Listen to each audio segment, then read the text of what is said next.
Kolkata port विधानसभा क्षेत्र से भाजपा उम्मीदवार अवध किशोर गुप्ता बड़े ही उत्साहित नजर आ रहे हैं।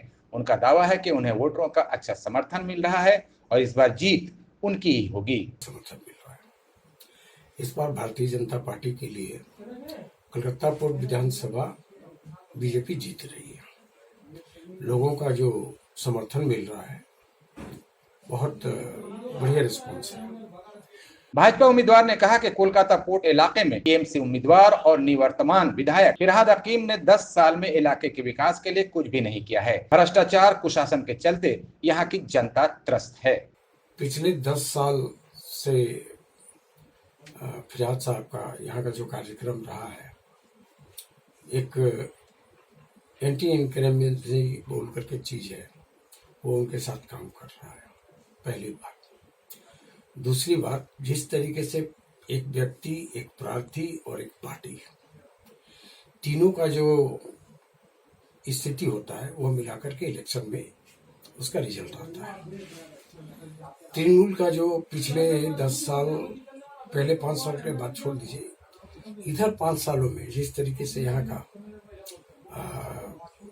एडमिनिस्ट्रेशन का हालचाल है, कटमनी और दुनिया भर का भ्रष्टाचार, कुशासन, ये सारी चीजों को देखते हुए जनता यहाँ से अभी ये पिछले 5 सालों में आज 140 हमारे कार्यकर्ताओं का फांसी देकर के लटका देना, लोगों के ऊपर जबरदस्ती इटा कुत्ते हवे ना जिस तरीके से प्रताड़ित किया जाता है।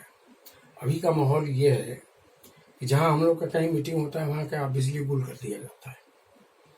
जो वोट देने वाले हैं टीएमसी वाले लोग, उनको बहुत प्रताड़ित करते हैं हमारे कार्यकर्ता, हमारे समर्थकों को।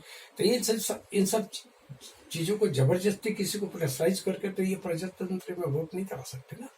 भाजपा पर लग रहे मुस्लिम विरोधी पार्टी के आरोप का खंडन करते हुए अवध किशोर गुप्ता ने कहा कि प्रधानमंत्री मोदी जिस तरह से सरकार चला रहे हैं उसमें सांप्रदायिकता की कोई जगह नहीं है। किसी भी वर्ग में कोई डर नहीं है। विपक्ष मुसलमानों को डराकर उन्हें वोट बैंक की तरह इस्तेमाल कर रहा है, लेकिन लोग इस बात को समझ चुके हैं।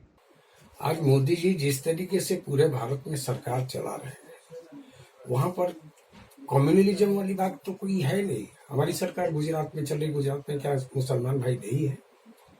उत्तर प्रदेश में क्या मुसलमानों की संख्या कम है? मध्य प्रदेश में मुसलमानों की संख्या कम है? मोदी जी के काम को लेकर के किसी भी वर्ग में संशय नहीं है। ये जो हमारे पुराने विपक्षी जो साथी हैं, वो डरा करके रखे हुए कि बीजेपी आएगी तो ये हो जाएगा, बीजेपी आएगा तो तुमको यहाँ से पाकिस्तान भेज देगा, इस तरीके का स्लोगन देकर के डरा करके कितने, अब वो पहले वाली बात नहीं है। लोग समझदार हो चुके हैं। टीएमसी द्वारा बीजेपी पर यूपी और बिहार से गुंडे लाने के आरोप पर भाजपा उम्मीदवार ने कहा कि अगर मोदी जी गुंडे हैं, अमित शाह गुंडे हैं, योगी जी गुंडे हैं, तो मुझे ऐसा आरोप लगाने वालों पर शर्म आती है। अमित शाह गुंडा है, नरेंद्र मोदी गुंडा है, योगी आदित्यनाथ गुंडा है, तो इन लोगों के भाषा में अगर उस गुंडे का परिभाषा अगर ये है तो मुझे शर्म आती है इन लोगों के सोच पर। उन्होंने कहा कि पोर्ट इलाके में ड्रेनेज, पानी की सप्लाई, आवास, बिजली, शौचालय जैसी बुनियादी समस्याएं आज भी बनी हुई हैं। आज अगर यहाँ बारिश हो जाए तो कमर तक पानी जमा हो जाता है। चुनाव जीतने के बाद वो इन समस्याओं को दूर करने की कोशिश करेंगे। सबसे पहली बुनियादी चीज जो है, बुनियादी किसी भी व्यक्ति के लिए, किसी भी परिवार के लिए सबसे पहली बात है आवास।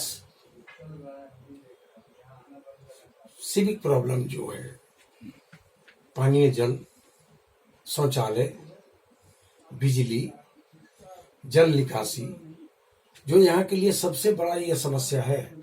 आज यहाँ हम लोग बैठे हैं, यहाँ अगर बारिश हो जाए 2 घंटे के लिए तो यहाँ पर फिर समझ लीजिए कि कमर के ऊपर का तक पानी चला जाता है।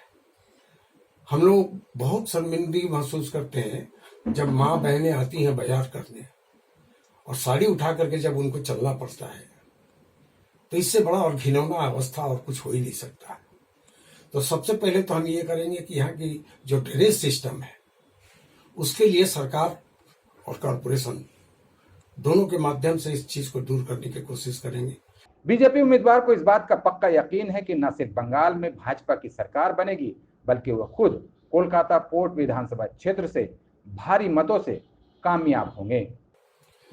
2 मई दीदी गई और दीदी गई तो पश्चिम बंगाल में भाजपा की सरकार आई और कलकत्ता पोर्ट का विधायक अवध किशोर गुप्ता ही होगा।